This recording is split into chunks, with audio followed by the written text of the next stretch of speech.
दोस्तों नमस्कार। संघ के भीतर 2024 और मध्य प्रदेश, राजस्थान जैसे राज्यों में चुनाव के दौरान भारतीय जनता पार्टी की हार का डर बैठ गया है। अब आप ये कहेंगे कि ये दावा कैसे किया जा सकता है। ये तस्वीर आप देख रहे हैं, संघ के प्रमुख हैं मोहन भागवत।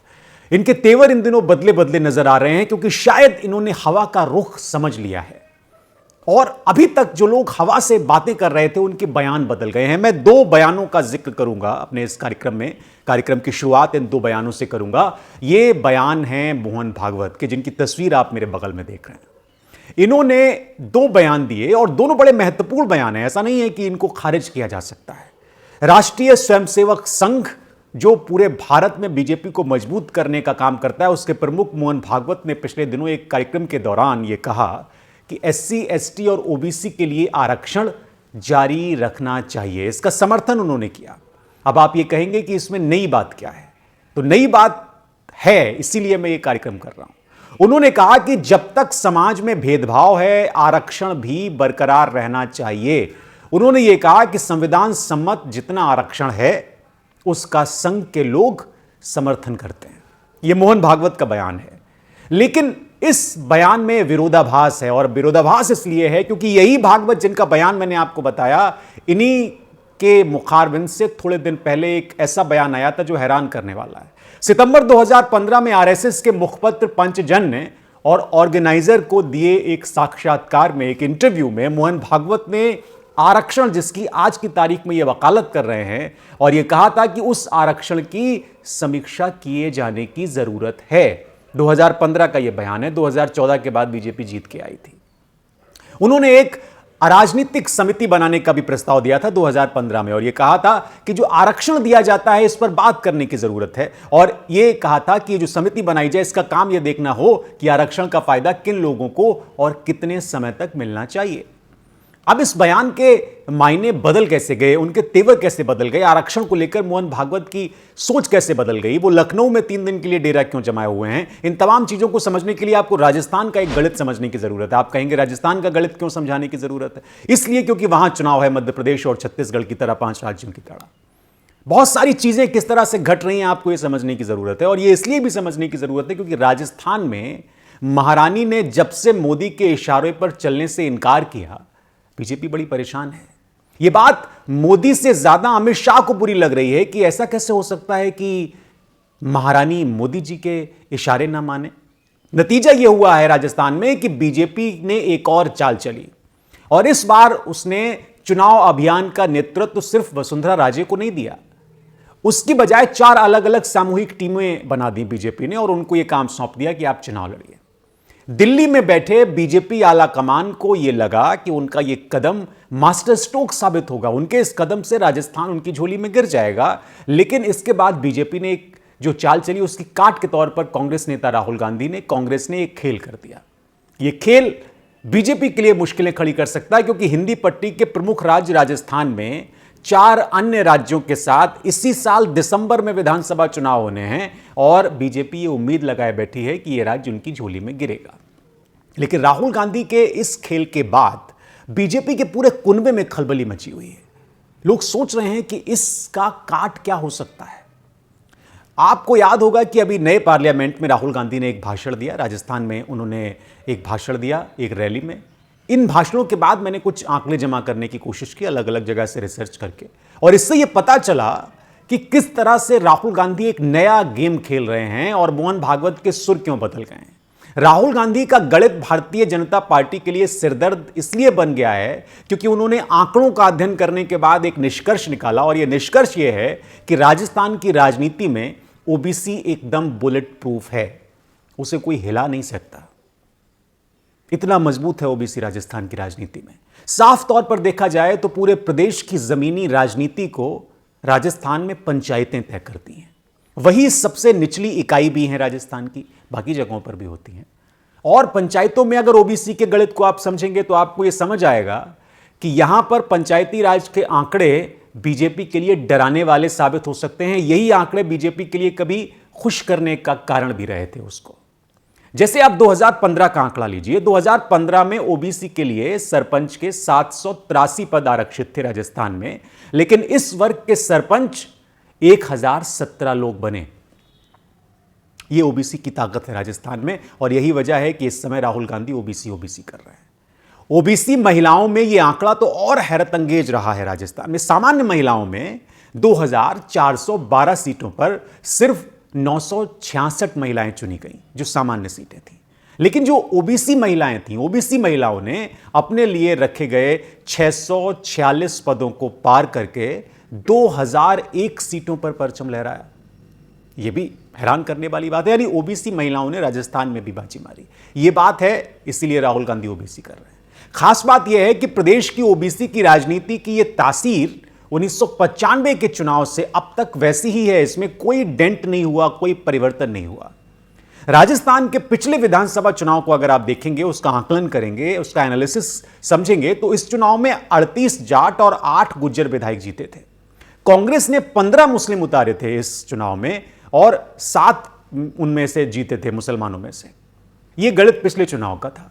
इसी तरह से मीणा से 18 विधायक थे, मीणा बिरादरी से। इसमें कांग्रेस के 9 और भाजपा के 5 विधायक और 3 निर्दलीय जीते थे मीणा में। ये अलग अलग जातियों का गणित है जो ओबीसी से आती है। पिछले चुनाव में, यानी इससे पहले जो राजस्थान में चुनाव हुए, उसमें राजपूत भी भाजपा से नाराज हो गए थे, इसलिए कांग्रेस वहां पर अच्छा प्रदर्शन कर पाई। और उस चुनाव में भाजपा ने राजपूतों को 26 टिकट दिए थे, लेकिन सिर्फ 10 जीते थे, जबकि कांग्रेस ने 15 को यह टिकट दिया था और 7 जीत गए थे उसमें, यानी उसका स्ट्राइक रेट इसमें बेहतर था बीजेपी से। राजस्थान में ओबीसी की 2 हिस्सेदारी हैं, यानी 2 भागों में ओबीसी बटे हुए हैं इस सूबे में। एक जो हिस्सा है वो जाट से जुड़ा हुआ है, और दूसरा हिस्सा जो है वो गैर जाट से जुड़ा हुआ है। जाट बहुत राजनीतिक तौर पर सक्षम हैं, राजनीतिक निर्णय लेते हैं, और वो अभी बीजेपी के साथ खुले तौर पर नजर नहीं आ रहे। इस चुनाव में यह दिखता है। जबकि जो दूसरा तबका है, जिसमें कुम्हार, सुधार, चारण, रावड़ा राजपूत, यादव, गुज्जर और बहुतांश में माली जाति का जो रुख है, वो कुछ कुछ बीजेपी की तरफ दिखाई दे रहा था। हालांकि माली से अशोक गहलोत आते हैं, छोटी कम्युनिटी है। प्रदेश के मुसलमानों की अगर हम बात करें, तो इस प्रदेश में, राजस्थान में 90% ओबीसी में कवर होता है यहां का मुसलमान, और वो ज्यादातर मुसलमान जो है वो कांग्रेस के साथ रहता है। मुसलमानों में अगर आप इसको और डिवाइड करेंगे, तो मुसलमानों में यहां पर सिंधी, कायम खानी और मेव हैं, मेव मुसलमान, जो तीनों एक ही प्रकृति की जातियां हैं मुसलमानों में। और उनका जो वोटिंग पैटर्न है वो पिछले कई चुनाव से सिर्फ एक ही तरह का रहा है। एक ही तरह से वो वोट करते हैं, एक ही पैटर्न से वोट करते हैं। ये ग्रामीण इलाकों के बहुतांश में गिरने वाले मत हैं, जैसे बाड़मेर का इलाका जो बॉर्डर का इलाका है राजस्थान में, जैसलमेर का इलाका, जोधपुर और जालौर की जो भीनमाल पट्टी है, उसमें उनका वर्चस्व दिखाई देता है। जब आप शेखावाटी की तरफ आएंगे, नागौर के इलाकों में आप आएंगे, यहां पर कायम खानियों की बहुतायत है, कायम खानियां मुसलमान यहां पर ज़्यादा हैं, और इनका असर अजमेर में भी ठीक ठाक है, और कुछ दूसरे इलाके भी हैं जहां पर इनका असर दिखता है। इसी तरह से मेव जो मुसलमान हैं, अलवर और भरतपुर के मेवात इलाके में इनका ज़्यादा असर है, जो अभी विवाद हुआ था, और मतदाता चुनावों में वो प्रभावित करते हैं। इनका असर टोंक के इलाकों में भी है, जो मेव मुसलमान हैं। लेकिन ओबीसी के मामले में एक बड़ी बात जो समझना जरूरी है राजस्थान के संदर्भ में, और जो बयान आ रहे हैं उसके संदर्भ में भी, कि राजस्थान में यह बड़ी बात रही है कि इस बार कांग्रेस के पूर्व मंत्री हरीश चौधरी ने बहुत पहले ही ओबीसी जनगणना की मांग शुरू कर दी, जैसा कि राहुल गांधी अब कर रहे हैं। लेकिन राजस्थान में बहुत पहले शुरू हो गई, और मुख्यमंत्री अशोक गहलोत ने कुछ वक्त पहले एक ऐलान कर दिया, और यह ऐलान बड़ा खास था राजस्थान और पूरे देश के दूसरे राज्यों के संदर्भ में भी, कि वो जातिगत जनगणना के पक्ष में हैं, क्योंकि इस बार तो हर जगह कास्ट सेंसस की बात चल रही है। मानगढ़ धाम में एक सम्मेलन हुआ था, और इस सम्मेलन में ओबीसी आरक्षण को 21% से बढ़ाकर 27% करने का, और मूल ओबीसी के लिए एक अलग से 6% आरक्षण की बात की गई थी, और इसकी घोषणा कर दी गई थी। यानी कांग्रेस ही बहुत पहले से समझ गई थी। गहलोत ने यह ऐलान भी किया मानगढ़ धाम में कि विश्व आदिवासी दिवस पर वो ये ऐलान कर रहे हैं कि उन्होंने इस कार्यक्रम में ओबीसी के लिए बहुत कुछ बना के रखा हुआ है। ओबीसी खुश हो गए इसके बाद।